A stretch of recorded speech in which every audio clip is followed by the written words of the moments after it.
Good afternoon and welcome to TalkSports. It is our Saturday sports special where we discuss things sporting wise with the movers and shakers of sport, the sportsmen, sportswomen, administrators, coaches, former coaches, just about everyone involved in sports. As indicated, our special guest, we do have a special guest, first time on our program, and we'll have a long and fruitful discussion, not an interview as we say, always a discussion. Our guest on this weekend's program is no other than Mr. James Clarkson, well distinguished. Well, I don't have to put the title, he will give you all, and then you will formulate for yourself. Involved in sports, culture, law enforcement, as a former police commissioner. He's very much involved in music and all that is involved in culture, as he says, and then in sports as well. So definitely Mr. James Clarkson, our special guest. And of course, our co-host in Toronto, Mr. Rudy and Sylvan, will be joining us as well. But let me say good afternoon to Mr. Clarkson. Good afternoon to you, Mr. Clarkson. Good afternoon. Good afternoon. Thanks for having me. Yes, it's a pleasure having you, Mr. Clarkson. And I know, you know, I got some suggestions. That's why I reached out to you. First of all, let me just admit I got some suggestions that Mike, well, no, they said Bass, he was trying to get Mr. Clarkson on, right? And eventually, you had to come a particular week, and then, we made some adjustments, and you agreed to come on the program, and you are here this time. And I want to thank you for accepting the invitation because we have quite a bit to talk about. As we say, we will talk about sports, we'll talk about culture, and we'll talk about your involvement in law enforcement, in particular in Grenada as a former police commissioner. But first of all, Mr. Clarkson, um, give us an idea of Mr. James Clarkson for those who probably listening may have heard the name and probably synonymous with just as former police commissioner. But being on the program, obviously there's a connection to sports. So give us an idea of Mr. James Well, that's a tremendous opening, I must say. Clarkson. I hope it's not the people who want to throw the stones. Sports is something that I really grew up with, you know, and I played junior league football from a little boy. In those days, you have the primary school, which is juniors. They have to be in a league by themselves. They couldn't go and play with the senior people. Not until they reach second division. Then you play second division. Then you move into first division. So I've been around for quite a while in the sporting field, you know. And having grown up on four roads, our playing field was the roads, you know. Lamppost to lamppost was 100 yards dash. And when we want to go the distance, we run around the market square about two times and then head back up Grenville Street. So sports was part of my thing. Well, it's good to know that because I think the names like Dandarat and the late Sanford Harbin and these folks, Yeah, we grew up yeah, together. We grew up together. that would be the folks that you probably grew up with and played that thing with. Yeah, that's true. All right. One of the better sportsmen we had in those days. He didn't live long. I thought maybe he was too good. The fellow they called Tompkin. You know, Tompkin died pretty early, but Tompkin used to beat us in every single thing. Uh, His brother is former goalkeeper. What's his name, boy, from Grenville Street there? I forget his name right now, but he's from that city. But Tompkin was very, very good as a sportsman. mhm. Mr. Clarkson, you had uh, let me say, a distinguished career as a footballer because obviously there would have been a transition from football to coaching or whatever. But what would you say were some of your most memorable moments, on the field as probably as a footballer? Well, some of the better times I had actually was playing for the Defense Force in Trinidad when they didn't know at the point in time that I was Grenadian, but playing for the Trinidad Defense Force. Every time I score a goal, people would be jumping up and say, "Oh boy, that Trinidadian boy good," you know, and I'd be killing myself laughing, and everybody jumping up, the army men jumping up and all that thing, until we had to come Grenada to play a game. And when we reach in Grenada, Lincoln Phillips, the coach, and at that time, say, Clarkson, you feel when you go Grenada, you're going to play game? You don't play nothing. And the thing about that, no, the people in Grenada, hearing me play football in Trinidad, they're happy, right? But they're wondering if it's not somebody else that carrying the name James Clarkson, because they've seen it on the papers. James Clarkson scored his goal, and when the team come to Grenada, James Clarkson can't play no football. Wow. So it was that's how it was. Those were the people in charge and things. So I had to sit as a matter of fact, I sit in the grandstand. They say you're not even going out as a 12th man. You sit in the grandstand. So I sit in the grandstand, and then we take the boat and we go back down. So that I remember that quite clearly. Mhm. You know. And what would you say inspired you to transition from playing, to coaching, and probably your biggest challenge in that shift from a player to a coach? Well, to me it was a smooth transition. You know, when I came back, then I started to play with the national team here, and so on with Ruta, and I started to work with Karanaj, and you know, it was kind of smooth. Then I happened to have some policemen by that time I got into the force, and I wanted to form a good football team in the force like how we had in Trinidad. So so I started banding them and putting them together, and that's how it went.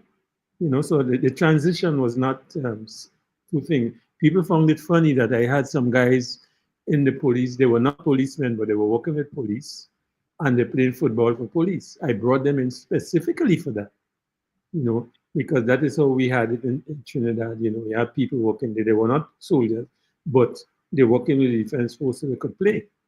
And this is how I had it here. Yeah, and I wanted to talk about that because you were able to get quite a bit of guys into the police force, well, on the team, as you Yeah. said, because they were, and and some of them were guys who you probably looked at that probably need some mentoring, right? And were able to probably straighten themselves up and things like that. So, how were you able to manage that, particularly in a Grenada setting? Well, the thing is that when I was doing this thing, I was a commissioner of police, and you better have respect for the commissioner of police. So when when I said you do this, you do this. You know, I'm giving them a salary to take care of their thing. I said all I want you to do is to play football and do your work. Some of them were carpenters, they're plumbers, and this sort of thing, mason. So I have them working with the one of the units in that field, taking care of those sort of things. When it's football, they come in to play football and this thing, and have them training in the police force. So they were getting salary for that. So they were kind of disciplined in that area. So they had to fit in, and that was part of it. And by extension, do you think this is something that we probably can continue, can resume? It's necessary in today's society. Well, I was I was able to get away with it because I was in charge. I was, I was at the top. So I had nobody to answer to but myself. No, some other people are not that fortunate, you know, and they have to go through other people who probably may not like the sport, right? So they're not really interested in seeing people coming together and playing.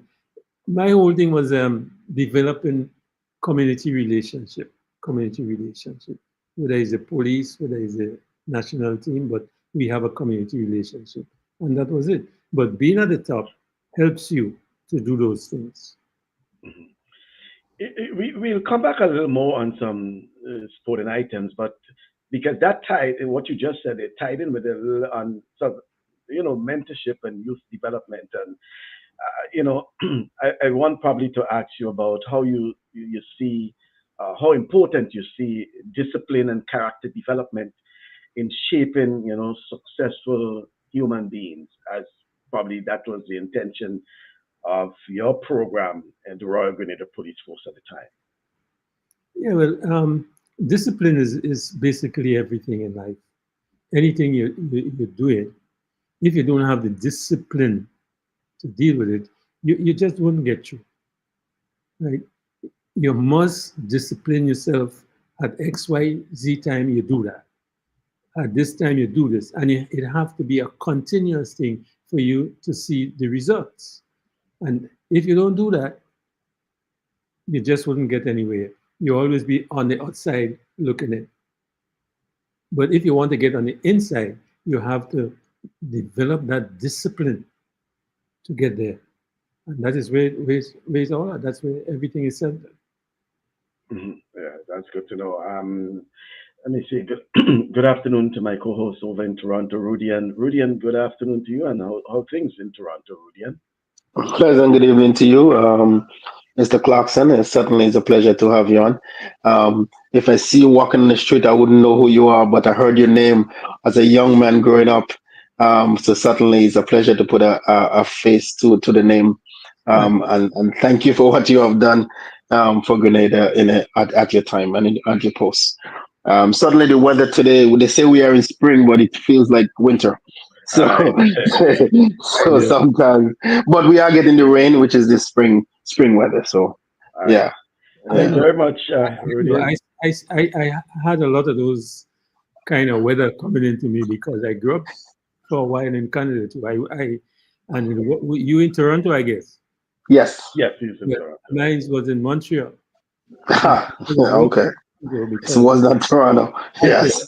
this is where the discipline came in because I was I was at McGill University there. Okay, you went to Miguel. Right, Yes. McGill. And, Yeah, very very famous university. yeah, Right. Very good university. Yeah. and it's funny. I spent some years in France and I never knew my father was paying money on the side. But every student inside, they get to the parents to put money into the school.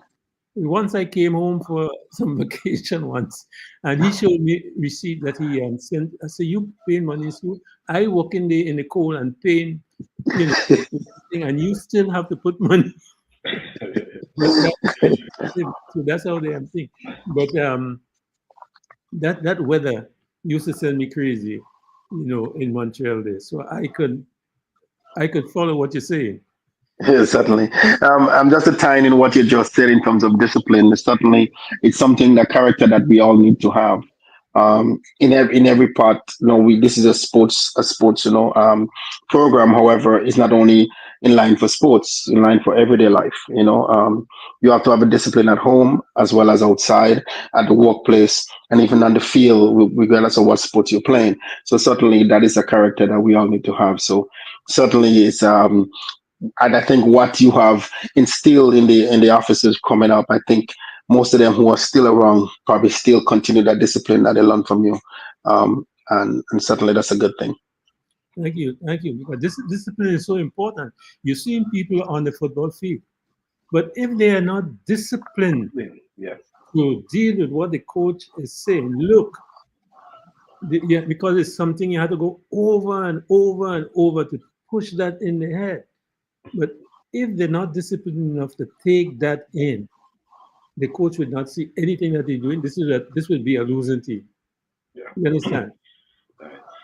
They So wouldn't run when they had to run. They'll just stand up and argue with people. argue. This All is right. what happened. Mhm. So so another one from Toronto is Mr. Lincoln Toro Deputy. He say, "Tell them, coach, you talk like I a know that real." guy.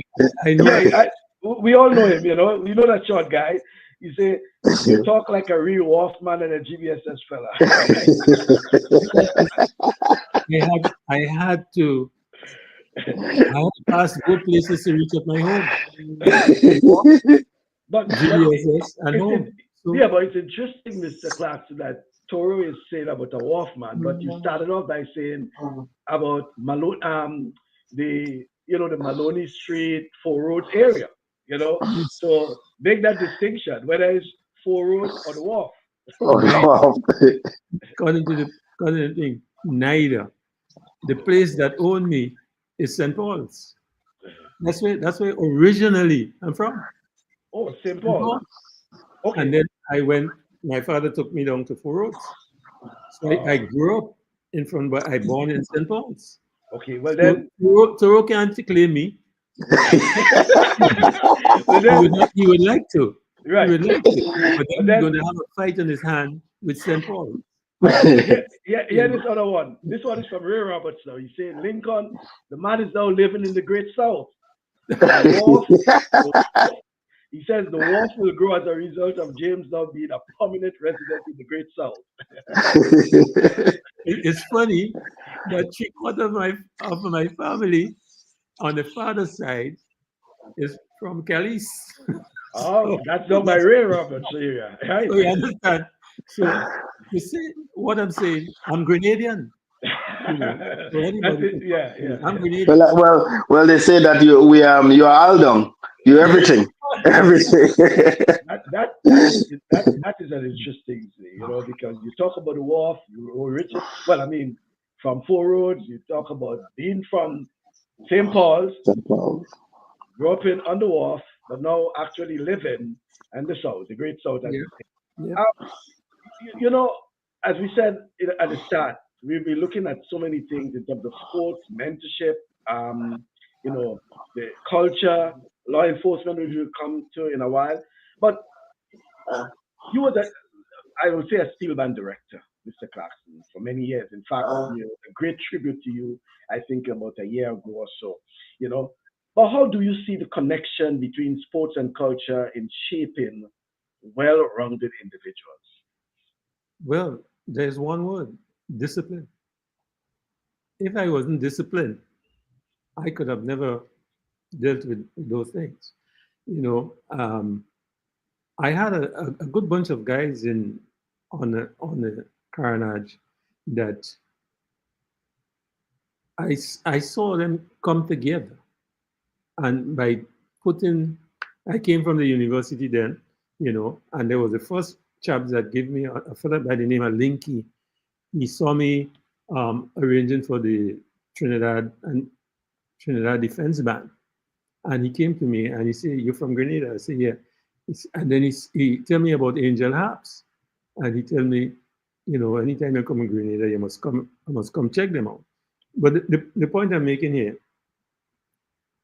you had to have that sort of discipline to really, any field you're in, if you're not disciplined to do the work, you will not be successful.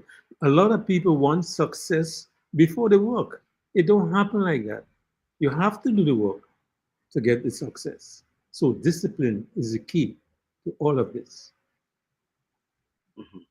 And while you're that, what role you think music played in your life, and how you have used it basically to inspire young people. Well, music, music was a key to open all what I did in my life was music. I was playing music from long before I really could understand that I was playing music. My father had me, my father had a house, and downstairs was just full of instruments. And I used to sit there. He had a band, and listening to what they're doing, and sit there. And when they're gone, I go and take somebody's instrument and try to do what they're doing without them knowing. And I used to make a lot of noises in his head because I want to go in Tangine to play football or cricket, whatever is on show at that time. And I will get there and make a set of noise so he could tell me to go. But he never did. He will just say, he'll call and say, "James, you're singing great." Then I get in vex because I want him to tell me, "You're making too much noise in my head. Go and go, go, go." But he never, and this way, that noise developed into something good. And with that music, it took me from Grenada to Jamaica because I was playing music in the yacht club at one time, as maybe I was 15 or so. And I was playing all these instruments and so on. And there was this person who were recruiting people for the army and saw me playing all these instruments, decide that this man, or this boy, as you used to call me at the time, is somebody that we need in the army.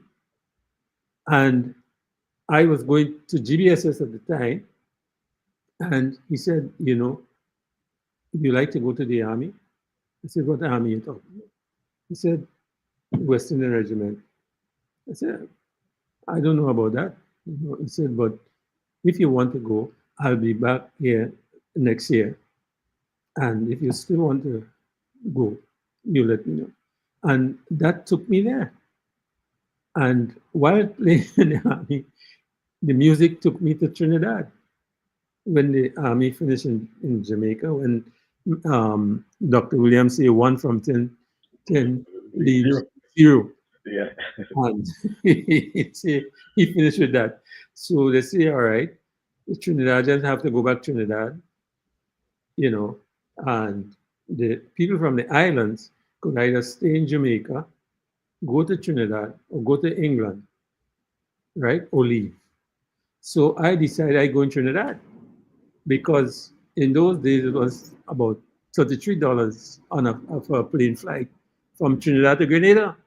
So when I get a weekend, I jump on a plane and I go to Grenada, go and play football or whatever it is, and then get back down Sunday night in time to report for duty on Monday morning. So music took me all there. And then I had this thing that I started to arrange for the Trinidad National Band. And then Expo 67 came up, and then I was in charge of the Trinidad Tobago National Steel Band, which took me into Canada. And while in Canada, now we're speaking about how the discipline of music took me these places. While they're doing this thing for him, a man came there one day and he asked the people who first they couldn't understand this music coming out from these, they call it these drums. They always feel something underneath the drum playing the music. And they asked if you try to find out who's arranging this music for the thing. So they told him I the one arranging it. So he came to me, and after some discussion, he said, "Do you have any formal training musically?" I said, "No, I just have it." He said, "You're not serious." I said, "Yeah, I have no formal training in this other thing." Then he said, "How would you like to be trained formally?" So I said, "Well, that time I don't know people that study music." You understand? Mm-hmm. And then you say you will have to do some, if you agree, you'll have to do some paperwork and this sort of thing, exam, for entrance and this sort of thing. Then this man, without me knowing it, he was the dean of the music school in McGill. And right from there, I was recruited to go to McGill. I had to do the follow-up work, but I got into McGill to study music. And I studied conducting and this sort of thing there. And this thing. So music took me all of there. And then the funny thing is, while doing the this Expo 67, it was Trinidad, Tobago, and Grenada. There was this gentleman come there while we were there, and I realized that he must be some man of some prominence, I think. So he came and surprisingly, the person knew me. And he come, Wakax. So Wakax, yeah. Yes, just say Wakax. So I said, yes. And he said, how are you doing? I said, I'm all right. So he said, when last you speak to your father? I'm still trying to figure out who is this person, eh? I said, well, a few weeks ago. So you still play the trumpet and this sort of thing? I said, yeah, I see the thing. So he said, what you doing now musically? I said, well, I'm in McGill University on this holiday. And this man said to me, when you finish study, I have a walk home for you. So I said, you have a walk home for me? He said, yes. He said, I have a walk home for you. So I said, well, could I ask, who should I ask for when I come home if I want to work? He said, my name is Gary. Oh. That's like, what, you know? I say, you mean the Prime Minister? He said, yes. He said, I know you as a little boy playing with your father.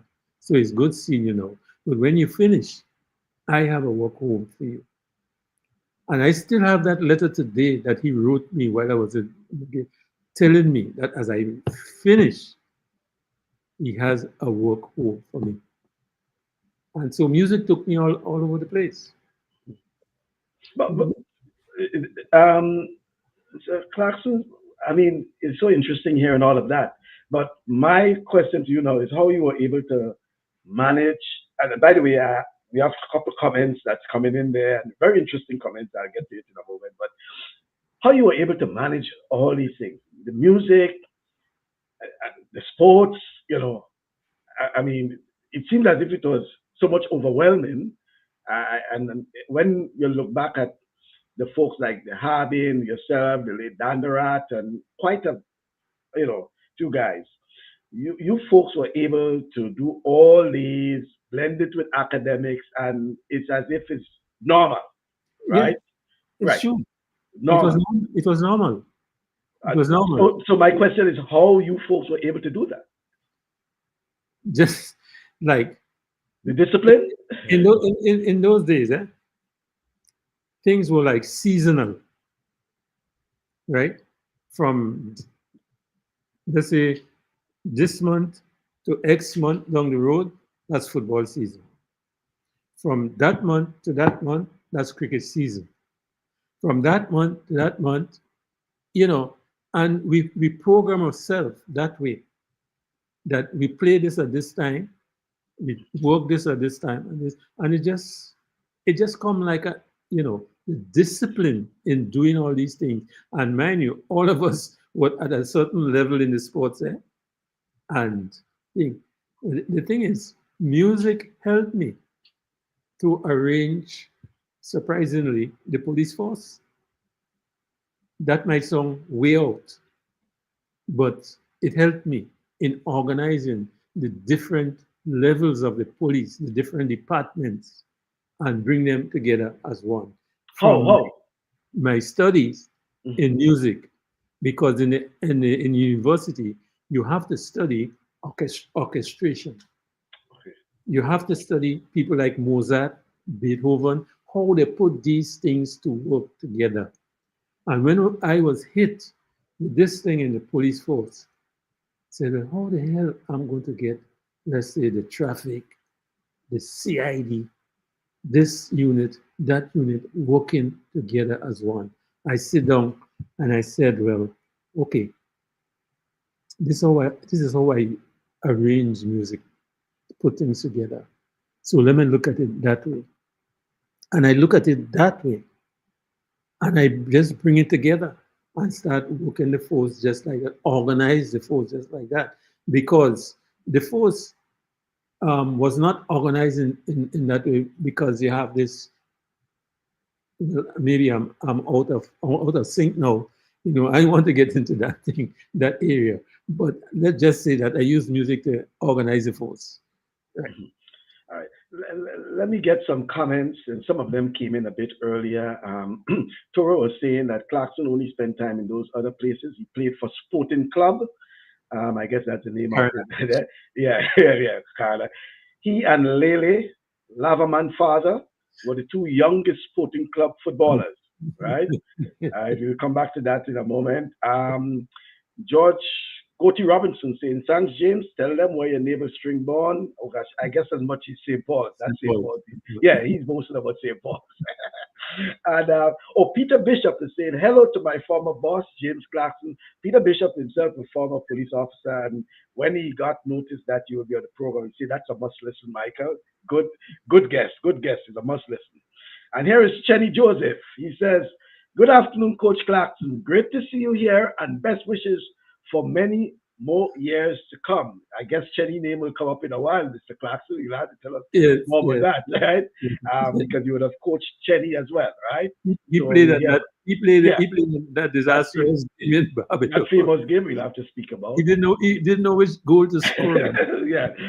And Torres saying weekend football in Rupert Bear, Williams, Tan team, soft shoe competition. Another thing I thought that probably featured well in terms of your bio, Yeah, Um, I used to leave Trinidad and go up and play Sunday playing morning soft football, shoe. and then Oh. go. All right. Torres says Mr. Clarkson got the best training, University of GBSS and McGill University in Great North, Canada. All right. Hazel Regis, Hazel Buckles, formerly Regis, Mr. Clarkson, the legend. That's our ace, former 400-meter runner. And Chenny says, Michael not wanting to go deep, but I am keen November 17, 1985. He wants to know something about that. Mr. Clarkson, without, um, you know, not leaving our audience in desperation, and Chenny and others. Let's let's talk about this, as he's saying on this. And Chenny, by the way, Chenny says, on a very serious note, I'm keen to ask Coach if he regrets we did not discuss with the entire team our strategy against Barbados on that famous game, right? And before Mr. Clarkson start, that famous game is that game against Grenada versus Barbados back then. It was for the Caribbean Cup. Finals will be hosted in Trinidad, but they were playing the matches in the various territories, right? Um, yeah, and where Barbados end up scoring on, I think the score was 2-2 or something like that, but Barbados end up pulling the trick on Grenada first or something like that. So, but I leave it to Coach Clarkson to talk about it. No, in hindsight, I would say yes. I made a mistake of not discussing this with the whole team. I only discussed this with a few guys. That look, if we were at this position at this point in time, you will pass the ball to XYZ and you head for the goal. If you had to score or not, you score on your own goal. Because I found it was so strange to have this sort of rule. I didn't want to confuse the whole team with that thing. So I just spoke to a few guys. Chenny was one of them. Steve Mark was another one. Look, this is what we're going to do if it reached to that. But in hindsight, maybe I should have discussed it with the whole team. But then you might have seen just a whole sort of confusion of the team because it was confusion. It was real confusion. And that's why I had to use the term that the people who designed this rule are candidates for the madhouse. And I was very serious, and I'm still serious about it. Let me just read something there. By the way, Mr. Clarkson, Chenny is making a public apology for running away from the camp at Mama's. So, Chenny, even after probably 20 years ago, apology accepted, Chenny. But to Yeah. put it in context, That, Barbados. Go before ahead. that is a young man that became very disciplined afterwards, because this man gave so much trouble that he ran away, he met up in some accident, and I still played him in the next day with all his bruises and the thing because he was a key man, key person. And so much so, Bopi ended up taking all his tricks, Yeah, yeah, from his It from run his in the family. from But his uncle, right? Yeah. But in context, so Barbados led the game 2-0 until Grenada scored in the 83rd minute, bringing the score 2-1. Barbados then deliberately scored an own goal, tying the game at 2-2 to force extra time so they could take advantage of the golden goal rule to achieve their needed two-goal margin. This resulted in an unusual situation. For the last 3 minutes of the game, Grenada tried to score in both goals. Either outcome, which would have been 3-2 on points or 2-3 via goal difference, would have advanced them to the finals, while Barbados had to defend both goals. Ultimately, Barbados was able to prevent Grenada from scoring for an extra time. They forced extra time, sorry. Barbados then scored the golden goal to win the game. The outcome of the game was criticized by Grenadian coach James Clarkson, who felt that his team had been unfairly prevented from advancing to the final. However, given the fact that the unusual tournament rules had not been broken, FIFA cleared Barbados of any wrongdoing. However, Mr. Clarkson, you still believe that it was unfair to Grenada. Of course, of course. And I still believe they should be in the medal. They should be still in the medals. You know, for putting something like that, whether is it from the top echelon of FIFA, or whoever that put that together, and have footballers so confused. You know, that's not how it's supposed to be. All right. Some comments coming in here. Hold on, let me get this one from Mr. Robert Phillip. He says Mr. Clarkson was one of the best musical director I've seen. He was instrumental in spearheading the brass program in GBSS. Lots of good brass players emerged from this program. Two names I can recall are Inspector Ethan and Sergeant Prime, the Prime twins to be exact. Let's speak about that because I think Inspector Ethan is still at the Royal Grenada Police Force Band, if I'm not mistaken. Yes, he's in charge of the Charge of the band, right? Yes. But so what happened to the? I mean, Mr. Phillips spoke about the brass program. What has gone wrong? I mean, no brass. Now, the most of those guys are out with bands. Ethan stayed in Grenada, you know, and a few of them, others some end up in the American Army playing music. I was very satisfied with that because, you know, it's the first time you have seen this sort of level of musician coming out from the school.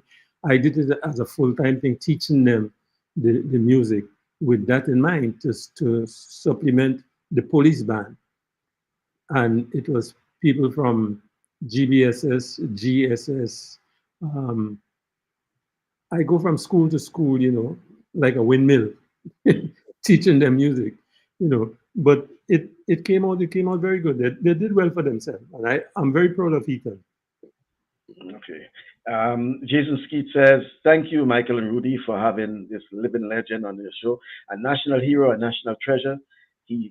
So James Clarkson, a man that gave his life to the success and development of Grenada, it was a privilege and an honor to play the music arranged by this icon. Thank you for being you, sir.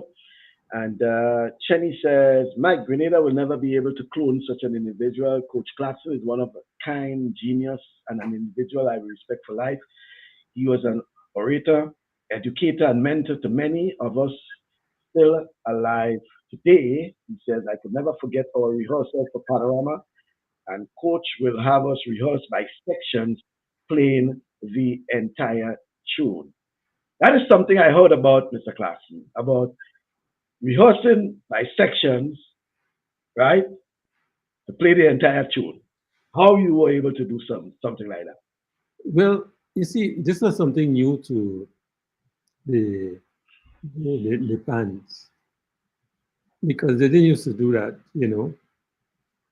But the way how I arrange by sections, complementing each other, and each section has a voice, and each section to know what the other section are doing at any one given time. So I used to have even the bass play that by themselves, so the other people could listen to what the bass is playing. So we then know what is taking place at one time and how it bridging together. So it was something, as I said, I learned while being at the university because you would be there with, I mean, 100 players in a room, all strings and this thing, and you are there making your notes and things, and then the conductor will stop and say, Clarkson, what note the cello is playing in this bar 25. I think. This is without you having any music in your hand, he'd ask you what note is, because you should have studied that score before. And you have to tell him. If you don't tell him, you know your grades are going down the road. Mhm. So this is something that we had to do.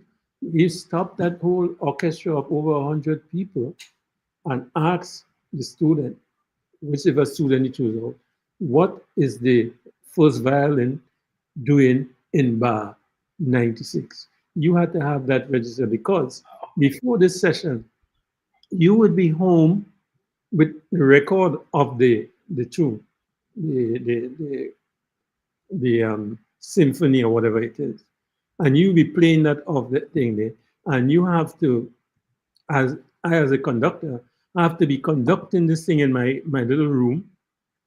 Imagine the symphony in front of me and conducting as though a symphony. Now, if somebody passing and they see me getting on, so they think I'm a madman. You know, just they doing all this kind of crazy thing and this other thing. But the thing is, this is what what it called for. If you want to be a conductor, this is the type of thing you had to go through. And at the time too, I used the head of the conducting faculty at McGill was the head of the conductor of the Montreal Symphony Orchestra. So when they're practicing, I used to sneak into the auditorium and sit down in the back there and watch how he doing every single thing, you know, and go home and mimic him. So when he come to class the next day and he going, I have he done already with what he going to do and how he doing it. So when he see me conducting, it's like he's seeing himself. And every move, because I'm conducting from the recording now inside the classroom, but I'm going through everything as how the symphony will sit down in front of me and so on. And he will be just looking at me. Well, to tell you the truth, I never get nothing less than 100 from him, or whatever it is. But that was the thing. I used to go and see how we doing things. And just, well, that way is discipline coming too, you know. Yep. All right. So we'll get back to a little more of the steel band, which is under the culture and a little sports, but I indicated a little more on, you know, law enforcement and leadership, you know, and you, you also serve as commissioner of police. So I'm trying to gauge from you, how did your experience in sports influence your leadership style in, you know, in law enforcement? Well, you have to figure out that when I went in to the police system, right, as a little boy, I was of the fort. I went through that system. When the British came to these islands, they brought with it uh, sheriff and some watchmen, and they had a fort. So everything was centered in the fort. But they never get out to meet the people on the outside. So they sit inside it. Mostly people in Grenada never know who the commissioner is. They know they have a commissioner. They don't know who the commissioner is because he never leaves that office, right? And then the commissioner's house was not too far from the office, so he just go to the house and come back there. And they run that force like, you know, people on the outside will have to come and say something going on out there and all. But that is the thing that I met there with all these years, even though they had some local commissioners, but they never see the community as part of the policing. When I got there, I say, well, no. The police and the community, they are one people. And I can get what I want from the police force if I'm not involved in the community. So then I look at all the departments that they have within the force, how I need to get this to work together. It's like how I get the defense to work with the midfield with the forwards, and this sort of thing. What you do here, what you do there, what you do there, right? And I put this together. I'll give you one example. There was a time when the police from who used to be on the Carnage, if they have to go on the other side in St. George's to work, if something is happening in St. George's, they didn't used to do anything about that because they feel they don't belong there. And the same thing with those from that on the other side, if they go on the Carnage thing and something happened, they didn't used to attend it because they feel they don't belong there. So that was giving me problems. And I had to bring them together. And I said, look, I have one force, and this is how we work. And then I start to spread it out and have them,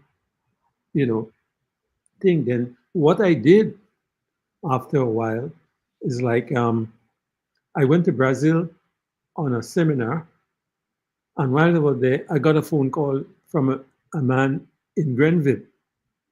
He didn't know I was in Brazil. He thought I was in Grenada. So he called me, thinking I'm in Grenada, and telling me, Commissioner, I want to have a little party by me on this and this. But them people in Grenville, I had to call the fort to get the go ahead. So I said, what? So I tell him, go ahead. But that said to me that something is wrong. I'm missing something. So when I got back to Grenada, I decentralized the whole police force and said, look, this is just headquarters, but we're not running Grenville or the western side or Carriacou or this. We have people there. Let them do their work. Let them organize, and they will report or in a weekly meeting. This is what is done. So I decentralize the whole thing and give them, spread them out so they can think. And this is the way I got control. And then being a community person, I had them working with the community. They have to tell me what this person is doing in agriculture. They didn't used to see that as part of the work, but we have this larceny thing going on. People thieving people land and all kind of thing.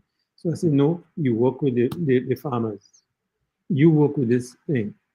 And people who can come into the station, I had one of the vehicles go out to that community and stop there maybe for about 2-3 hours, like a police station. So if you have anything to report, you go to them and report it. They make it just like how they make it in the station diary. And then we get to know what is going on into that thing. So the people come together, and the police and the thing were just like one. So that is how I broke down this whole thing. So I could have worked the force like how I organized the police band or the football team. The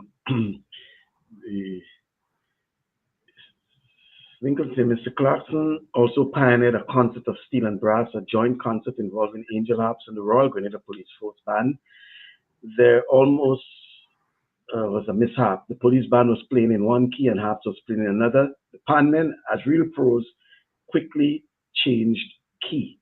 And then Jason raised an issue there that, well, not an issue, he was given he said, then he used to make individuals play the whole tune alone. I wonder if Mr. Clarkson remembers the Panorama night he called the entire tenor section together minutes before going on stage and changed an entire part in the tune. We played it, we won, but we said, Coach, please don't do us that again. He laughed and said, I know the talent of you guys. And Gotti Robinson wants to know, Mr. Clarkson, the years that you were Commissioner of Police in Well, Grenada. that's pretty easy. I was a commissioner from in 79 to 79 to 83 actually, but I was out. I left and I went in the embassy in Cuba, because I was studying in Cuba at the time, policing. So I was placed in the embassy there, right, for a while. And when I came back to Grenada, still commissioner, I was placed in the Ministry of Construction, as senior assistant secretary. Then still commissioner, placed in the culture department. So if go to university, you could just check the years. So, right? And then but I wasn't here in 83. I was in England studying airport management, right? So when I came back in, they put me in foreign affairs for a while again. And then after a while, I was sent back to the force, but not as commissioner just yet. I was a superintendent. That was my substantive rank. So, and I stayed at that rank till I think 2008 or something there. And then I was moved to commissioner again till 11. So you could add up because Gotti is a better marksman than me. So you could add up the thing. To me, I'm a practical person. I'm an operational officer. So I just do the things. He do the maths. Yeah, he says. But twice in actual fact. All right, he says thanks. And Chenny says the first police commissioner to have go around the island to recruit talents for the various police teams. Clark was a genius at everything he did, always ahead of others. And to time without Chenny saying there, Sir Clarkson, let's talk a bit about that because as commissioner of police, he was also the coach of the police team, right? The early morning, the time team, and then having to, after coaching, be the commissioner. So from coach, being the commissioner probably from 8 o'clock in the morning or something like that. So, I mean, how you were able to do all these things. In addition to that, during your period, we had the Royal Grenada Police Force actively participating in sports in terms of football, cricket, netball, right? When police was probably one of the most competitive teams in cricket, especially the intersector cricket. Then we had the hardball cricket. They also had a very good team in the St. George's Cricket Council, competition. And then police also were very competitive both in GFA football and Grenada Netball Association because you had an interest in sport. Why at that time? Why not? Well, again, you might say, well, you're not a commissioner now, but what has gone wrong, Mr. Clarkson? Well, it's the way how you organize yourself, because I went on too many courses to remember. Because I remember going in the officers course in London, and they sent back to the commissioner here. At least I saw the thing when I got back. The commissioner said, "Look, this is what they sent back from England." They wanted to find out why they sent me to this course in England when this man knows everything about what's going on here. So I said, because I know that in England, they just used to put me in charge of all these brigadiers and all these people, thing, But the thing is, I was organized in the sense that I know from 6 to 8 in the morning, I have training in time team. I go home, catch a bath from 9 to 12. I do office work. I know what I'm doing between that thing, who I have to see, what I have to see, right? I know the netballers will be training from XY time to time. So I have that schedule, right? I have the cricketers schedule. So I go to the practice, I go to them thing. So it was not just me just turning up ad hoc. I have it scheduled on my desk in front of me. So I'm seeing it there. So I know where I'm going from point A to point B, Monday to Sunday. So that's how I'm thinking. But you have to discipline yourself to handle that sort of thing, But I generally, I'd love working with the community, and all those areas where community were involved, and so people, even the so-called gang men used to see me as part of them, because I could give you some serious joke about arresting some people that saw me the night before, and when they saw me the night when they get arrested, and they say, "Well, and you was here last night?" I say, "Of course. That's why I know where you have that, right?" So just move, take it out. Let's see what is there. Tell the police, pick him up, take him down.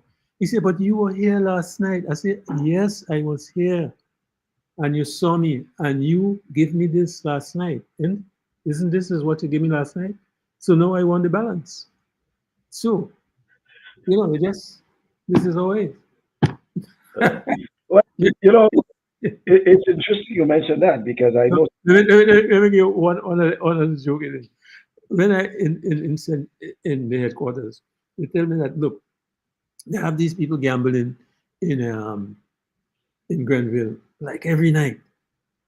But the thing is, um, they have a police just gamble with them, and the rest of the police don't want to do nothing. So I say, okay, I'll come and see, come and check. So this night, I went to Grenville with some officers from St. George's. And we go up there, we listening to the gambling. And I hear the voice of the police. So I said to the officers, "You're going in there, you stop the gamble, and you arrest that police officer first." They said, "Chief, you're going to arrest the officer." I said, "Yeah." He said, "But that's an inspector, you know." I said, "You arrest him." Hmm? I said, "You arrest him." So, so we move in. He arrest him. Gambling stopped there for a long time.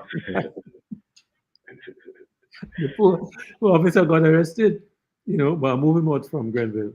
I brought him in another area. That's all. Yeah, it's interesting you mentioned that, and Rudy, you come in because I know a lot of what Sir Clarkson speaking about has this bearing with sports and things like that. But as I told you, Mr. Clarkson, many years ago when I was actively involved in the media, and you were commissioner at that time, by the way, we had this issue with and I want you to relate to that too, because the issue with the gangs, that was the what was the name, the Ginger Crew, and whatever gang name they were calling at the time. And I recall that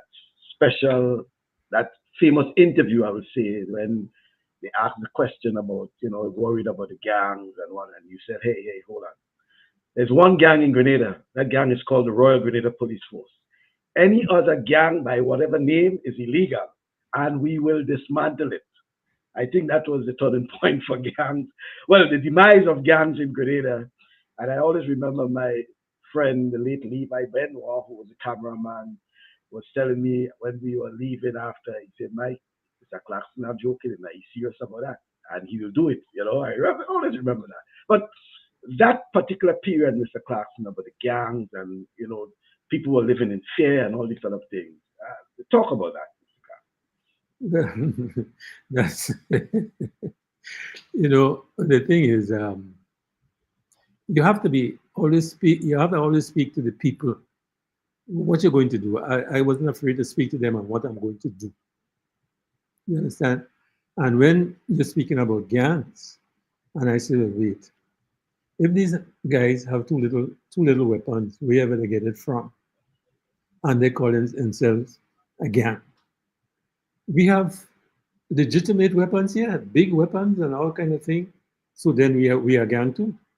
So that is where I came and said, well, look, if there's a gang, the biggest gang we have in Grenada is the police, because we have bigger weapons than them. So we're going to hit that place XYZ, XYZ. And I'll show them what weapons look like. Well, we never met anybody. And gang talk finish after that. It's the same thing like when the people were driving like crazy and doing all kind of madness on the road and things like that. So they said to me, Commissioner, somebody who killed people on the road. What, I say, well, these people are terrorizing people on the road. So I put out a statement on the radio that we have terrorists in Grenada. But this statement almost put me in trouble because they called me from the State Department and said, Mr. Clarkson, you understand you have terrorists in Grenada? I said, yes. I said, what's the meaning of terrorists? What's the meaning of terrorism? Yeah? Not putting people under pressure, terrorizing people? I said, yeah, but I have drivers here doing that. When they're driving the road, they're terrorizing people. So they are terrorists. Listen. So then I work out a plan to deal with the terrorists. And I told them that we'll be on the street from XYZ to deal with the terrorists that is terrorizing the people on the street. But unfortunately, we owe there days upon days and we can't get nothing to do. The terrorists forgot they were terrorizing people and stay home, or they start driving the way they should drive. And when it rejumped to that, then we went back into this. Mm. So apparently the tough talk, I mean, it used to bring results. The tough talk. Not tough talk, explaining what you're going to do. What you going to do. If you want to call it tough, that's you. But I explained to you, if somebody bullying you, and every day, I wonder if I should do that because somebody might get something. Every day you lay down and take the bullying, that person going to continue bullying you till you can't resist anymore. You understand? But if you stand up the first day and the second day, you give them part of the medicine, you know, them in coming back, you know. Mhm. You understand? Them ain't coming back at all. Right? Kyron Batiste says, I did not have the opportunity to train or play under Coach Clarkson, but my late brother, Kellon Batiste, did and always talked about the impact he had on his training and development during his playing days. He's talking about his late brother, Kellon Batiste. Mhm. So you would have coached Kellon. Mr. Clarkson, when you reflect on your sports culture and law enforcement career, what do you see as your biggest achievement? Well, it's funny, yeah? Because I didn't used to look at these things as achievements, you know. I just had a job to do and I do it. I ain't looking for no plaudits or anything like that, right? But I think um, if you if I could say anything like achievement is to when I start community policing, bringing the community and the police together. Because there was a period of time when the community and the police was so far apart, and this started from in the 70s when they had the Mongoose gang and all these people thing and sort of thing. And then I don't know if you will heard about the time they used to call the police Babylon. This is because of the red stripe and the say Babylon beating people and this sort of thing. And that was the name for police. And I, as being in the community, I always had some friends in the community, and I was speaking to them. Now, how do I get this kind of image? How do I bring back the police to work with the people? So I wait until we had the um, National Day parade in Queen's Park. And when we had that parade, I had changed the complete uniform into what we as officers wearing. Everybody in that same garb, that khaki. The only thing different is the badge, your rank, whatever your rank it does. But everybody, men, women, everybody in the same uniform. So I remember when we don't and the in the Queen's Park and all these things, these people in this khaki uniform, men and women and things, got such a big round of applause. And so the whole pavilion, like they were crazy seeing these people. You know, who is these people? Because they never saw this unit before in parade.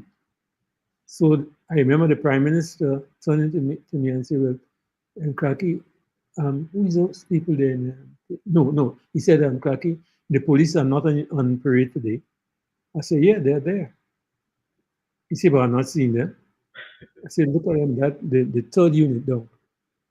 He said, you mean those people in that khaki, the long pants and this other thing? That's police? I said, yeah, that's police. So I said to him, you notice they get the biggest applause? You know? So after that, the name Babylon gone. And everybody, no, you just applaud these people. They give them, you can't go back and disrespect. And after about 2 months, I bring them right back into the normal police thing. But by that time, the community was with them. And I tell them, this is how you work with the community and giving the community some talk. You know, these were the police on parade and something.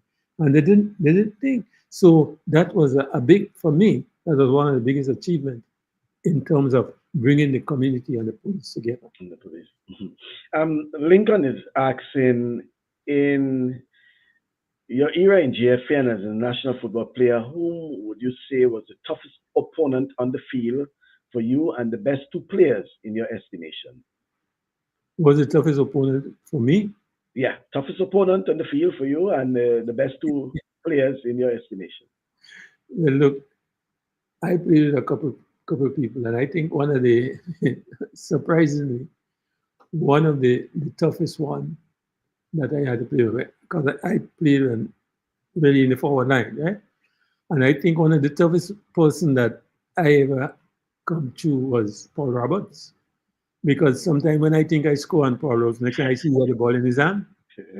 No, how you see something, I don't know. Right? I could remember Sampat, which was one of our best forwards in the Windwards, and also one of the best cricketers. If those days they used to pick small islanders to play, I think he would have been on the West Indies. And I remember Sampat will score on a tin. And when Sampat hit, Sampat said, goal. Next thing I see Paul going one way, then his body went the next way and pulled the ball. So I say, he's not normal. He's not normal at all. So he was one of the toughest opponents I had on the thing. But I think like Elliot was a very good Maguire. That's Elliot Maguire, right? Yes. Yeah. Very good footballer, you know. I think Hez was a very tough man to play. These fellas that when they're hitting you very hard, you know. So those two, I would say, three. Sampat, Elliot, Heads was very good. Some of the best I've seen. Mm-hmm. Yeah, all right, that's good. Rudy, and certainly a lot from Mr. Clarkson, and certainly.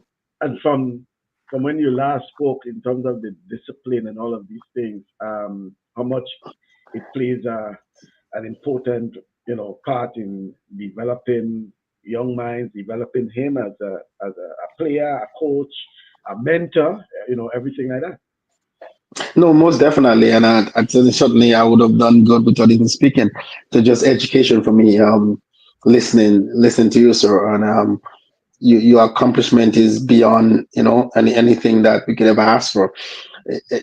Listen, I might get himself in trouble, but a man like you shouldn't be retired. I think suddenly the attitude you had towards people in the police force is something that suddenly resonates with me a lot. I talk about it a lot, and I wonder if those behaviors that you have left is still in practice today under new leadership. Not necessarily in sports, but just the community base in Grenada, which is really what police officer is community based. And once you could build community base, you build trust and you build relationships. So that when there is something that people can speak to you, that you can get answers as it go. And that's something I hear about a lot out here is building relationships. Another thing that I would personally like to see, they use you to go out and be mentors once every while, talking to the young people in sports and educate them, because I honestly think the attitude towards sports growing up, going way back, in your days and even before you is no longer there anymore. And we're wondering if those attitude was never instilled into the young generation today, because it's a different time we're living in, but sports never change. Sports is still sport. We still got to kick the ball into the net. We still got to shoot the ball into the hoop. That is still the same. Not enough change in the sport itself. But is the attitude of the players now. And I always see you talk about, we talk about that thing about the attitude, how you respect the sport goes back. Is it when you look at the world athletes now, is the money too much for them? Is the money changing them? Is the money changing the sport?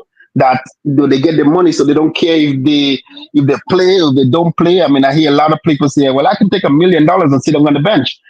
For how long? It's not. You have to love a sport. There is no way you can say, "I'm going to sit on a bench." No, coach, can I play today? Coach, can I? Because it's not about the money. You got to love the sport.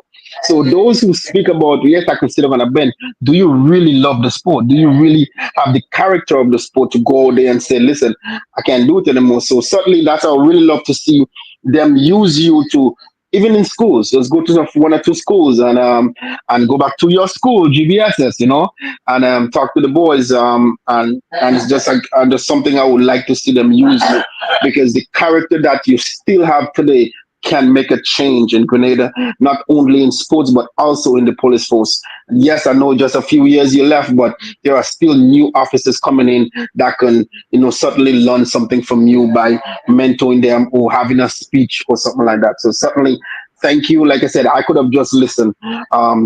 I believe my uncle was coach under you, because he did play for police in the era that you say you were there.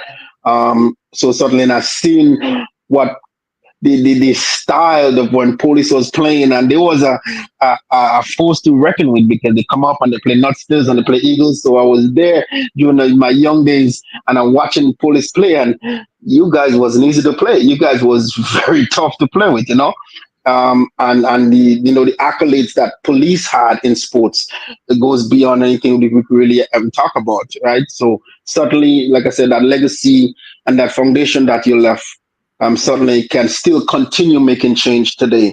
But like I said, I think you retired too soon. You're not about age. I just think you retired too soon. So, but thank you again for Yeah. everything. If there's one thing that I can leave with with you all listening audience, the mind, the mind is like, you have to look at the mind like a river.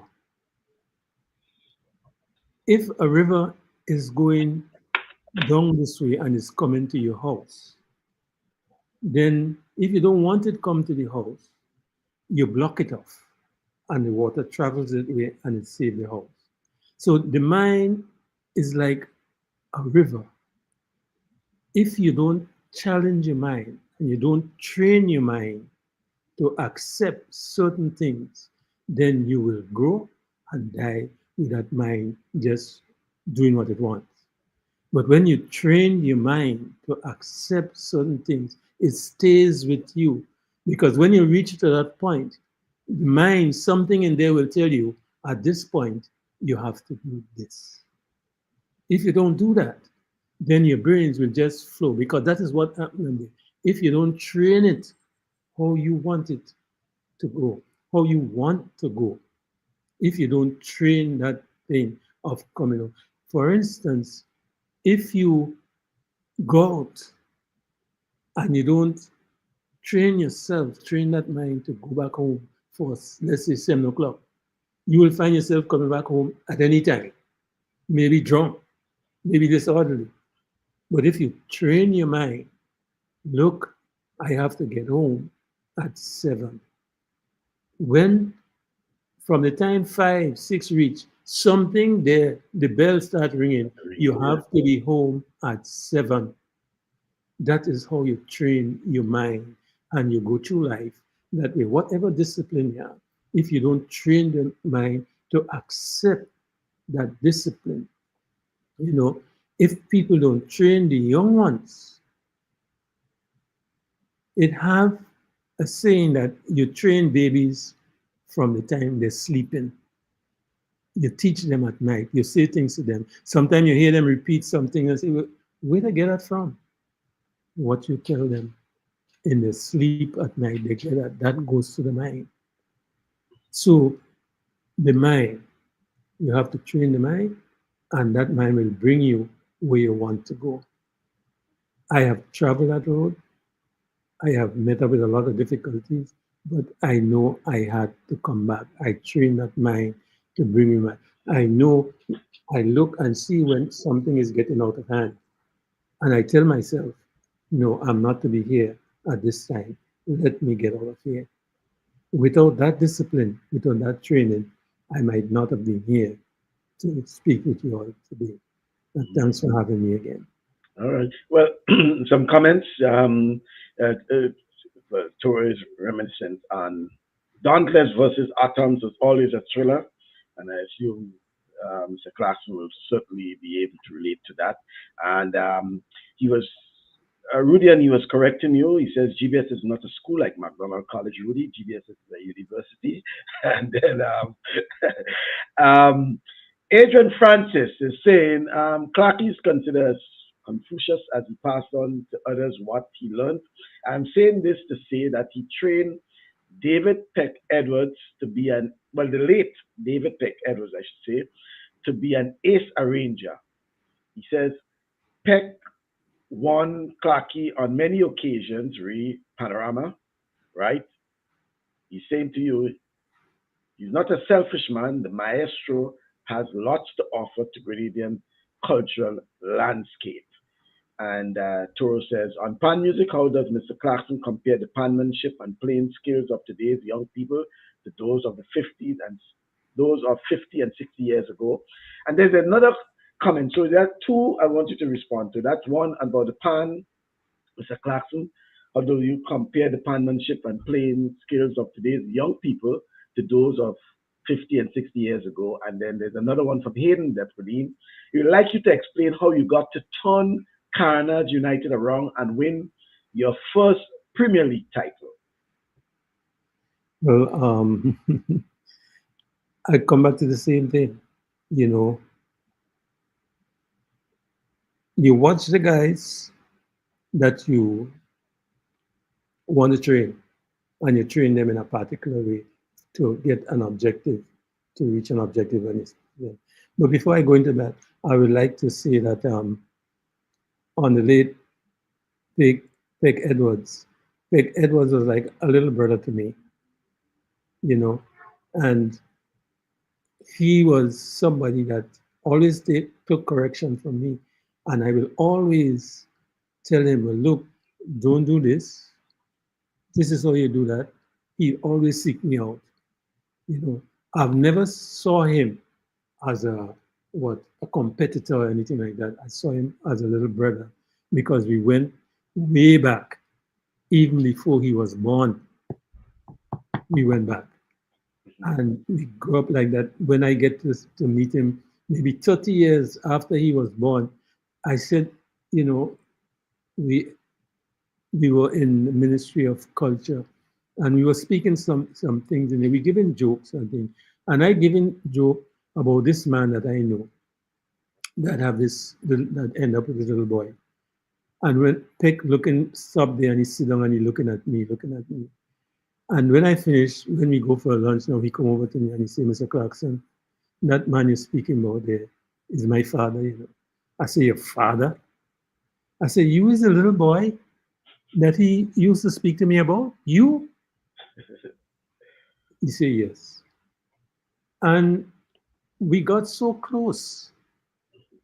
To me, it's just like a little brother that I haven't seen for a long time. And I tell you something, I heard Peck was getting ready to go and perform in Trinidad with the band. And I passed one night and I heard him playing a tune, and I said, Peck, this tune, you know, this chord you have here, this is the wrong chord, you know. But that was the night before they go to Trinidad. But they left the next day, and I left Grenada. I went down Trinidad where they were practicing in Belmont and Apanya. And I took Peck and I said, come. I go by Joey Lewis, the late Joey Lewis, in the studio, and I tell Joey to play that tune for me. pan talent, and he played it. And then when he reached, I said, check this chord. I said, that is the chord. That if you don't put that chord, you're not playing that tune. And he put that, he went back down, and I worked with him, and he put that thing, and I left, and I come back Grenada. That is how close we were. That, you know, that's how close we were, me and Peck. And the last time I played the trumpet, it was for Peck. I never played it after that. Right? And while at that, Mr. Clarkson, and just to let you folks know that he's speaking about the late David Peck Edwards, and we heard that yesterday his sister Lynette died. That's Lynette Edwards. She passed away. Lynette? So, yeah, Lynette? Yes, I Lynette just, passed away. Lord, I just met her in town a few weeks ago, sitting by the Esplanade there, and I went in. I made a whole talk with her and this sort of thing, and it, The my news was circulated that she passed away yesterday. Lynette Edwards, the sister of the late Peck Edwards. Yep. And she also was involved very much in culture. Yes. You know, she worked in culture. Yes, Lynette Edwards died this morning. The sister of the late Peck Edwards that came out. And a few weeks ago, another one of her sisters died too. Yes, right. Yeah. Yeah. My. You all take a picture of me while we're here. So Don't just, say that, Mr. Clarkson. Just, but on the other side, Mr. So we'll come back to the Cardinals United, but Torres said the Wolf thanks Mr. Clarkson for his role in producing Harps brighter out of darkness and the band's many panorama wins, and also for his contribution to Cardinals United. The Glamour Boys from the Wharf, no Toro. The Glamour Boys was always from River Road. The Glamour Boys from River Road.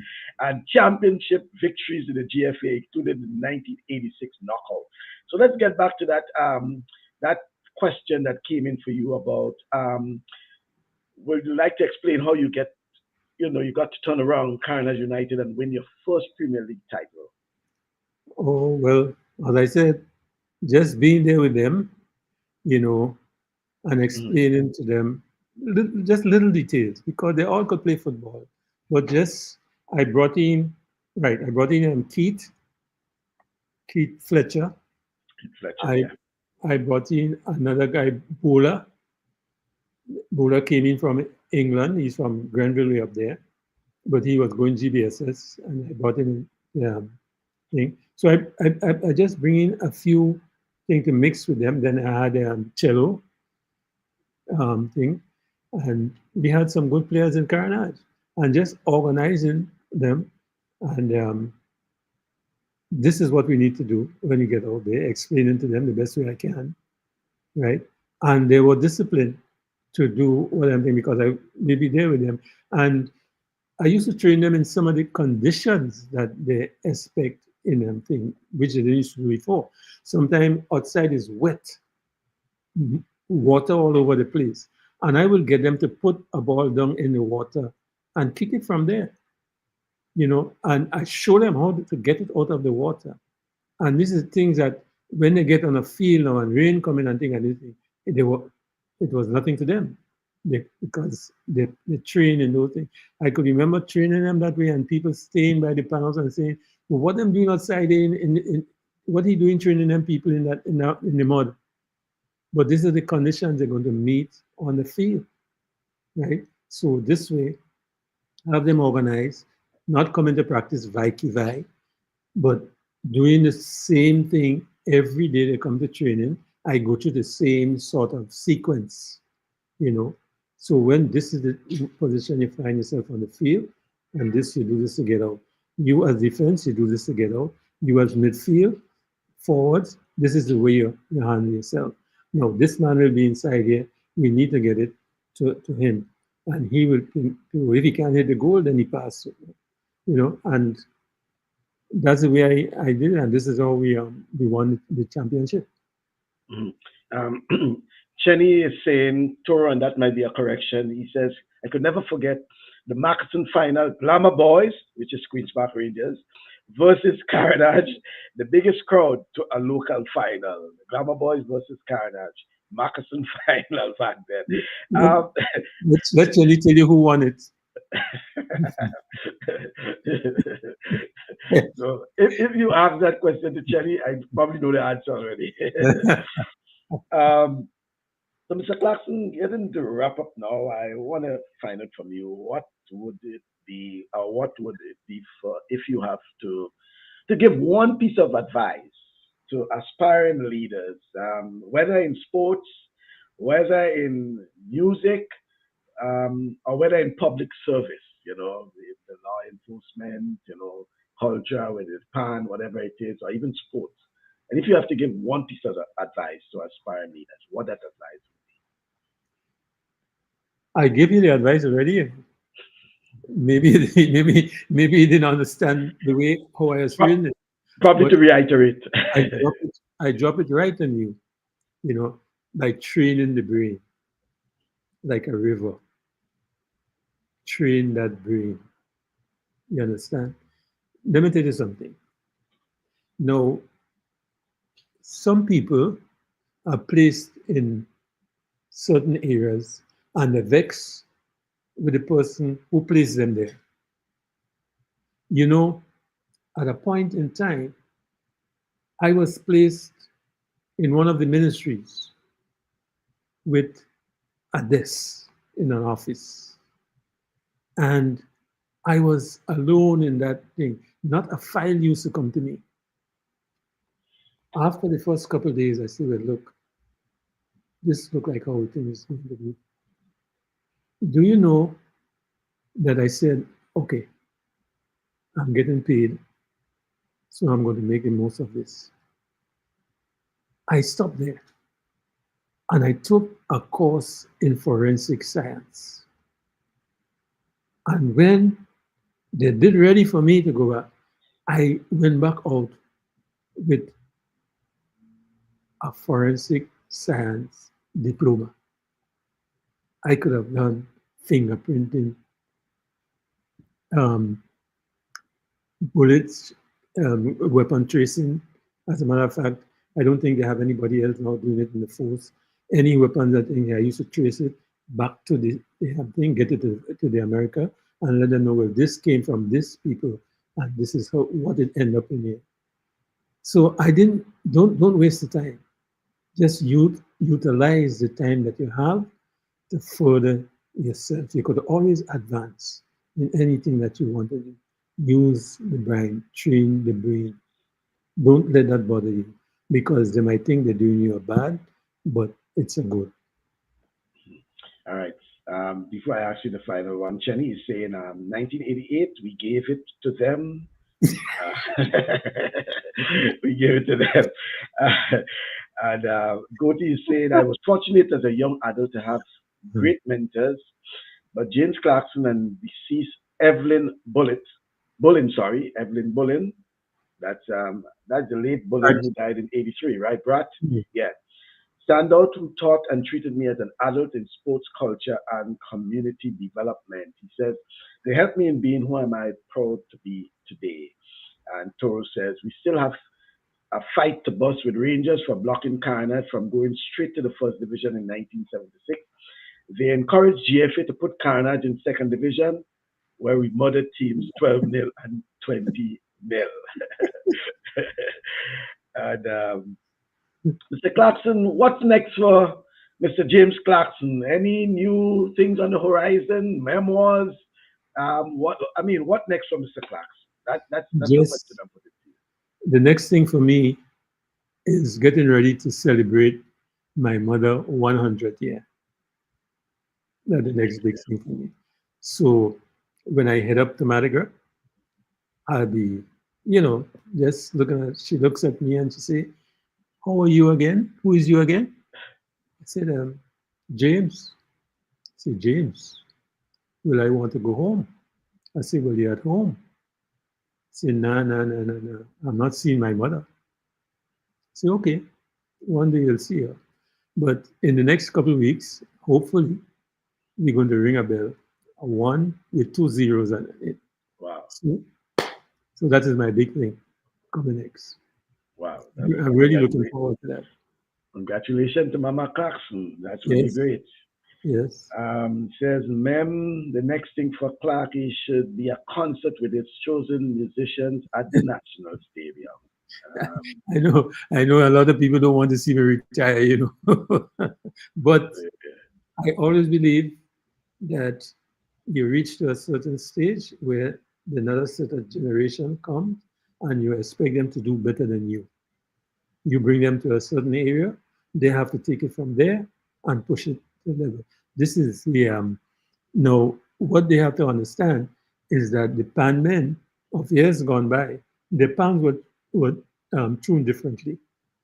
Mhm. Now you have different set of tuning, which the pan players today could do plenty more with these pan because they're tuned differently to how it was 50 years ago. So you could do much more. And the one thing I would say that as we're speaking about pan, if you notice that people could hardly follow pan in Trinidad now, what they call panorama, because in days gone by, when musicians like myself used to listen to a melody and follow that thing, follow people like Jit Samaru, and hear the development of the thing that's developed on the melody. Now you have a lot of rhythmic um, arrangers, no melodic, but more rhythm, like do they playing a drum. And these are the people. But this is um, the new medium, right? So this is where they're going. So I, for one, don't listen to this sort of thing because there is no development in the music which I can see, but they are seeing it because they're different to me. I Mhm. studied one type of music and they play one type of music. So they're in a different world to me. So I listen to them and I say, okay, that's what you do it. Yeah, I know I said finally, but Clarkson is one more than deserving of an honorary doctorate from SU and UE. It's about time it's bestowed upon him. That's from Toro. Toro, we'll push that out, man. And it's coming out of retirement a consideration or option. This has been a trend in professionals lately. It's coming out Mhm. of retirement a consideration, Mr. Clarkson, or an option. That's some kind of thing. Let me tell you something. I get so used just being by myself and watching the young people do their stuff. Even my son, to fix this thing up for me here, Yeah, I was like when I was arguing him and telling him, look, I did the same thing and I couldn't get you. get it. But Yeah. he come and he do the same Yeah, exact thing that I did and he yeah, get you. yeah. Chris came and You within just do that. a minute or What two, did he I was do? able to do it. Yeah. Why I said, "Sir, what did I do wrong?" I say, I did that. And you come, you did the same thing. I didn't get him, but you get him. So I just have to leave them. Yeah. I just bat in my crease and make sure I get the bat behind that ball and play. Mm. Another man will watch the ball come in and he sees six. Like I heard somebody say something about Chris Gale, which is so true, that somebody bowling hop and drop now to Chris Gale and they're bowling him. He want to hit six, but the ball not coming for six. But he think he's still playing in those days where he could just hit the ball for six. He said the ball taking a longer time to reach him. Richard. Yeah. So now he. My final thing before we pack it off, Mr. Clarkson, is about, and we've seen it. I mean, Rudian mentioned it some programs, ago.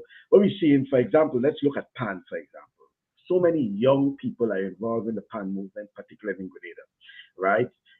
And it's in St. John's, it's in St. Mark's, it's in Grenville, all over, and a lot of young people. Do you see that as a very good sign and very encouraging, especially for our young people? Yes, it's a very good sign. What I don't, actually, well, me personally, what I don't see as a good sign is these guys that call themselves conductors and going and dance on their head and throwing themselves on their back and doing all kind of crazy things. This to me is like a distraction. You can hear the music coming out of them falling down on the ground. What you doing? No, if Professor Broad will see these people and he say they are conductors, he'll ball. He'll ball. You know. So this is the one thing that I see as a negative in this thing. These people that call themselves. I'm sure you see when you look at Panorama and you see these guys get in front there and doing these crazy things. Antics. Yeah, and it comes more as a distraction from the tune. People want to hear the tune, but you're distracting them with your antics, and most of your antics is in the wrong place. You see, so but having young kids in the movement is very good. They just have to train them properly because music is a good thing. It could take you a lot of places. Because everybody likes music. Seriously, everybody likes. Even Hitler used to have his special band. You understand? And the one in that place up north, he have his special band too. That's up north. Very. And I see a this what they call the Statue of Liberty. I see the woman come down and she have I leaving before they deport me. That's the Statue of Liberty. She says she leaving when she go before she get deported. So, but that's the era we live in now. But we don't get over it. Them thing don't last. You don't get over it. Lincoln says, agree with Clarkson on steel band performances. They're more gallivanting and rama than good pan music. And Chenny says, great program and one of the most informative since this program started. I am glad that we were able to capture this icon in living colors. Clarky, I am glad you shared your story with us all. I will always pay tribute to you, sir. And Richard Mona, tell the great James I said hello. That's Mona. Yeah, Mona is saying hello. Right, yeah. So, Mr. Clarkson, final word from you. Thanks very much, but I want some parting comments from you. Be safe. I was happy that I spoke to you guys today and give whatever. It so happened, I can say one last thing. Yes, please. Okay. It's not only the people in Grenada that really listen to me, and that's why I have to be very careful what I'm saying. Once I did something with the police, that if you live in Grenville, but you're working in Guelph, I make them give that police officer 1 day per month to stay and work in his away from in the village in Grenville. Stay there and work with the community in your uniform. You stay there and work there. You don't want to go off at all. And whatever information you get from there, you hand it over to the person in Grenville.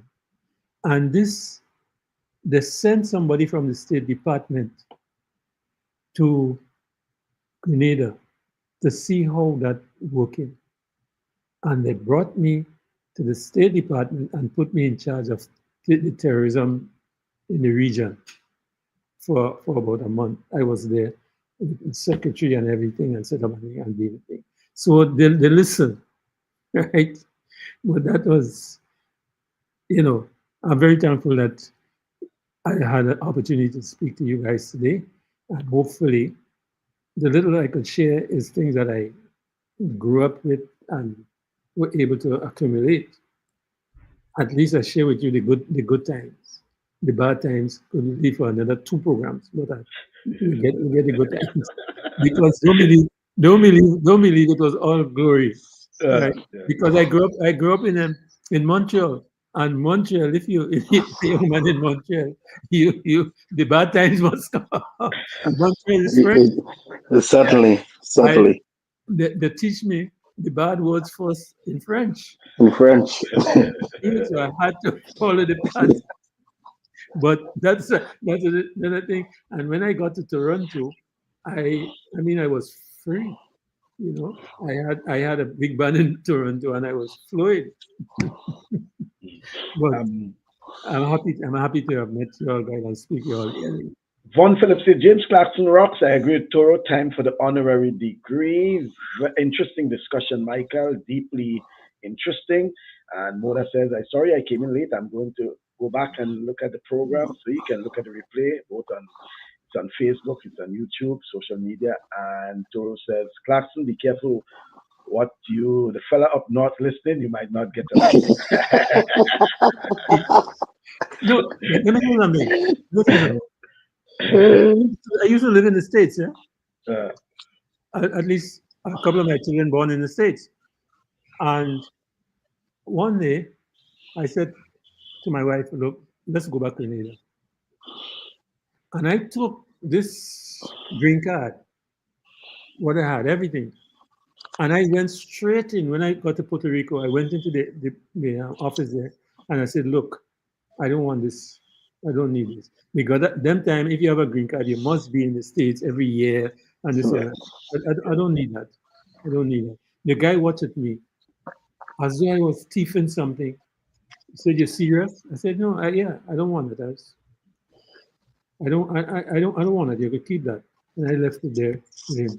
He said, "Okay, all right. Look what I'll do. I'll give you something in a passport that anytime you want to go, you go and go back."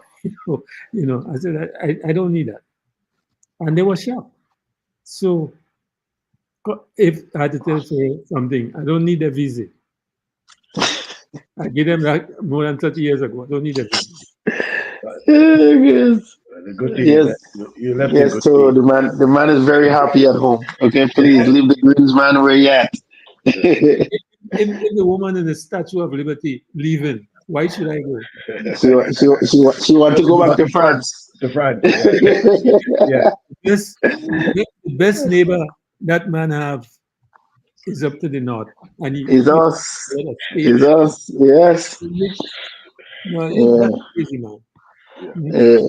But Thank certainly, you. man, thank you again. Thank It you was very much, certainly Mr. Clarkson. Very interesting. And according a good, interesting show. to Yeah. Vaughn Phillips says, bring him back, Michael. Certainly, we'll probably after the centenary celebrations, we'll probably bring you back.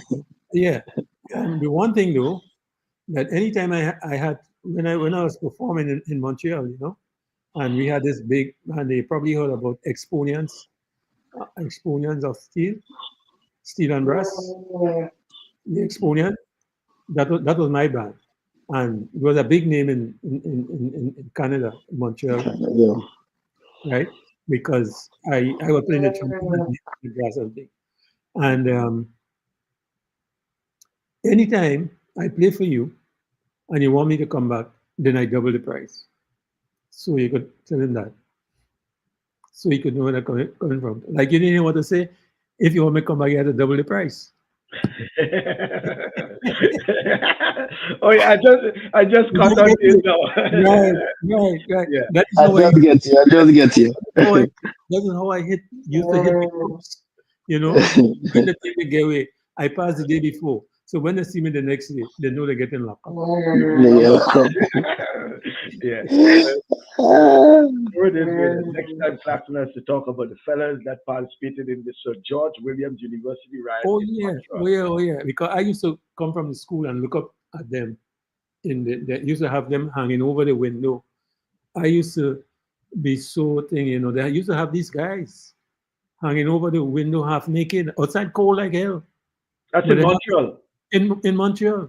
And they Okay. have them hanging over the window in St. George University because St. George is on here and McGill is up further than them, but on the same thing. And every day I pass, they used to have Kennedy and these people just have naked in the window. Yeah, it was a Hmm. big thing. But I knew what was happening. All right. Well, I, one last thing that as you speak about Sir George and this thing, would you believe that I will not tell you the country, but there was a premier who had a son going to Sir George Williams.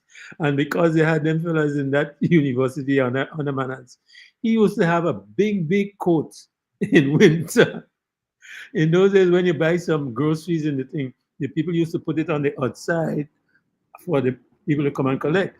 And he used to pass there with his coat and just pick up the people groceries under the coat and bring it for the fellas inside. This guy's father was a prime minister. Look, I can't tell you the country because he too now, he moved up, he's a doctor now too. He used to tease that thing. But I watch him and I used to say, boy, you're crazy. But we all were, little 20s and thing, and Yeah. but That will be for the bad part of the yes, program. that goes to the bad part. That goes to the bad. Yeah. All right. Okay. Thank you very much. Thanks. Thank you very Thanks, much. thanks for having me. I appreciate it. Thank you very much. Okay. Yes. Yes. So, Rudian, certainly from Mr. James Clarkson. Well, Yes, that was yeah. well And, informed. It was good. It was good. it's a great program. I was adequately edified. Yes. uh, yeah. Right. So, quite a bit of comments. I know the comments will continue on. So, folks, in case you missed the part of the program, we went for an hour and 45 minutes basically. You can always go on to the link on YouTube and Facebook and get all that you said they missed, especially to Mona. He spoke about so many things. Yeah.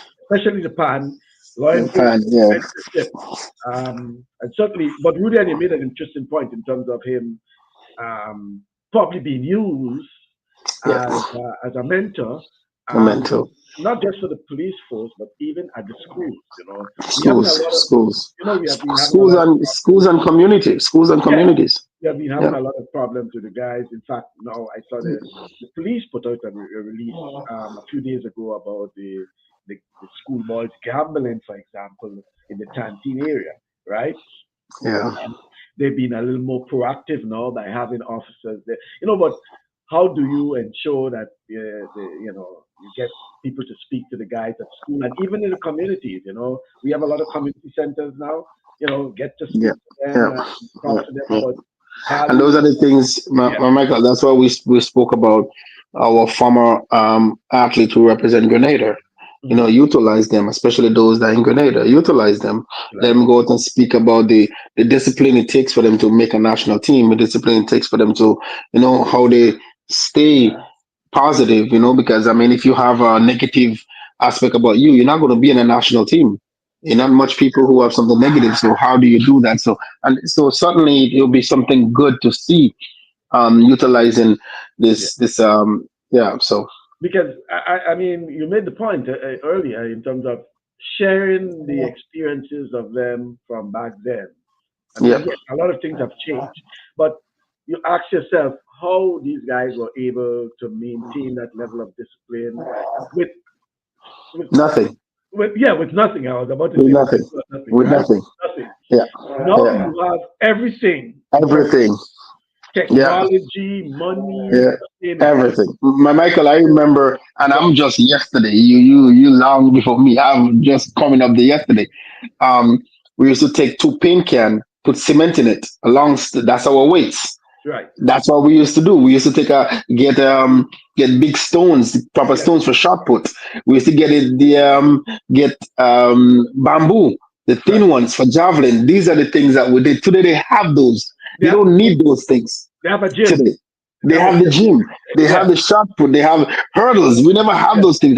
I came home one time. I makeshift hurdles. I'm doing a program. I get 2 sticks and I put the thing. I do makeshift hurdles. Now they have those. So I'm just saying, but are they utilizing it? Sometimes, say we wish we had those in our time. You guys have it now, and you're not utilizing it as you should. So, we always, and that's what I was saying with even him, and I'm hoping I might have said that, but I'm saying is that it's the foundation. Even in the music, we talk about the music. Yes, it's good that the young generation now have to play based on the audience that is here today. The type of music, the swag, the way they speak, all this type of things. But the foundation of it should always be there. Well, and the appreciation the appreciation of that. Yeah. Because my thing is that, as Mr. Clarkson explained, in everything there, whether it was sports, whether it was culture with the pan, whether it was law enforcement, discipline was it, right? Discipline was it, yeah. Yeah, it had something to do with discipline. Yeah. If you Yeah. discipline yourself, you discipline the mind, whatever. Discipline Man, yourself for I training. don't think I don't think they get it. Michael, Yeah, I remember I so listened using to Michael Jordan, his documentary, and it says when they play against the last time they lost to Detroit, and they lost, and he said his trainer came to me and said, "Okay, we'll see you in a few months." He said, "What are you talking about?" I said, "I'll see you tomorrow." mm, Like, yeah, we're going back tomorrow. Like, we're going to stop back. Season, because the season is done, but I'm not done. mm, Like, so those are the things. That's discipline right there. Guys who go to Hollywood, as I said, guys who go on vacation with the yeah, family, but the discipline, the sport, we see. But listen, all this generation today, that we see the discipline. I was speaking to someone about. I said, "Do you think it's easy for?" And I use the three girls from Jamaica, Elaine and Jackson and Pocket. And I used them and I said, "You think they didn't go through injuries? You think they didn't go through hard time? You think they didn't have rough time? But they disciplined themselves. but They even disciplined themselves to go through, right? yeah, Yeah. even with Mr. Clarkson as a discipline as a coach, for example, with the early morning coaching, Yeah. it takes discipline to be a coach early morning and then to fit Still yourself gotta go to work.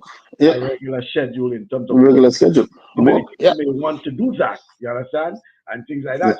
But it's a discipline, and if you're doing it, it means that your subjects, in this case, would be the officers who are being coached, whatever, will understand, and if the coach can do it, who is the commissioner of police, if you understand, Yeah. not just a Yeah. coach, but he's our boss. Yes, he's the boss. Yeah. Therefore, and That's all. Yeah. that's what Yeah. I'm saying. Going back to your point about using the folks as Mr. Clarkson and others to inspire that level of discipline, or that, because I am certain if they sit down and share those stories with those young folks, Oh I mean, yeah. Oh they yeah. will be like, wow, it's like, Yeah. Yeah. wow, you know what I mean? How you They, all they, were able they'll, to be- do they'll this? be amazed. Yeah, They'll be how you all amazed. were Yeah. able to do that?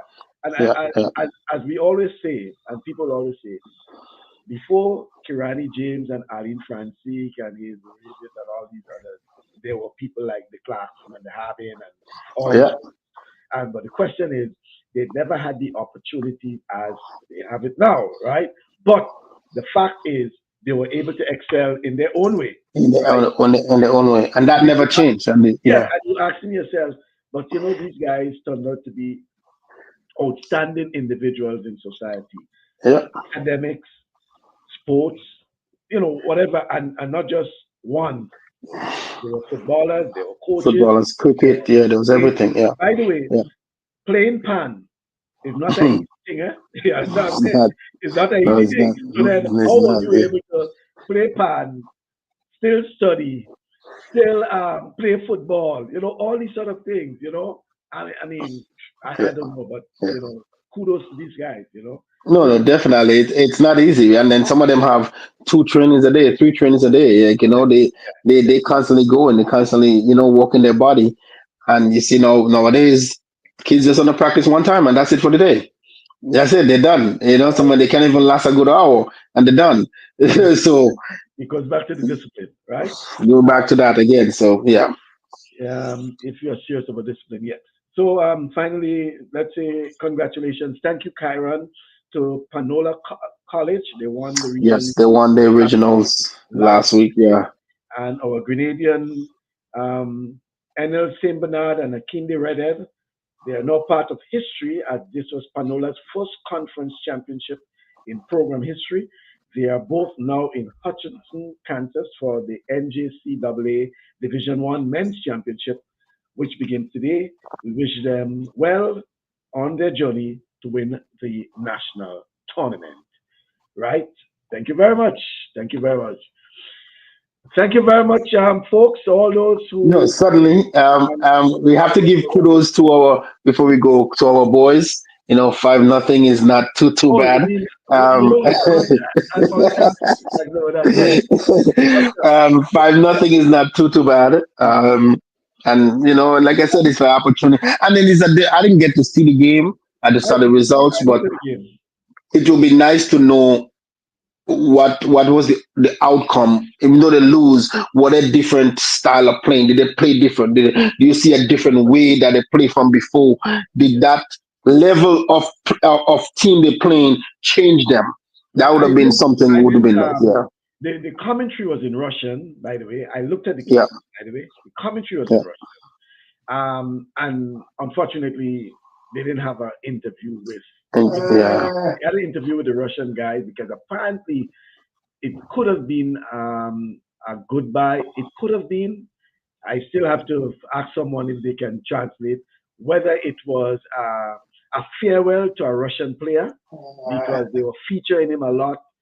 When he was substituted, there was a big, Amazing. Yeah, yeah, yeah, yeah, explanations to him, and then they had him on the screen being interviewed, whatever, and flag, the Russian flag, whatever. So it could have been something like that. So I don't know if that invitation was part of that part of farewell that. to this Yeah, well, Russian player. yeah. Yeah, but I looked at the game and I didn't, I thought I would have probably heard something from Coach Modeste because he went there as the coach of the team, Anthony Modeste, you Can't know. remember this. Yeah. Yeah, but somehow something I saw with the long balls and things like that. So I would really like to get an explanation from the um, the coach or the coaching staff, whatever. Staff. Yeah, coaching staff. Yeah. What were even the challenges? Because mind you, Yeah.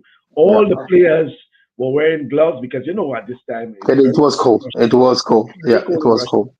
Yeah. I thought they would have sent them to Siberia, but they had them in Moscow. And It then must be. Yeah. even the guys on the bench, they were in this thick, the long. Yeah, yeah, yeah, yeah, yeah. And that could make a big that and And they that have suddenly do make a big difference, right? well, yeah, Climate because I'm change. certain they're not Yeah. acclimatized to that sort of. Even though But they then were that goes back to what Mr. Clarkson just said.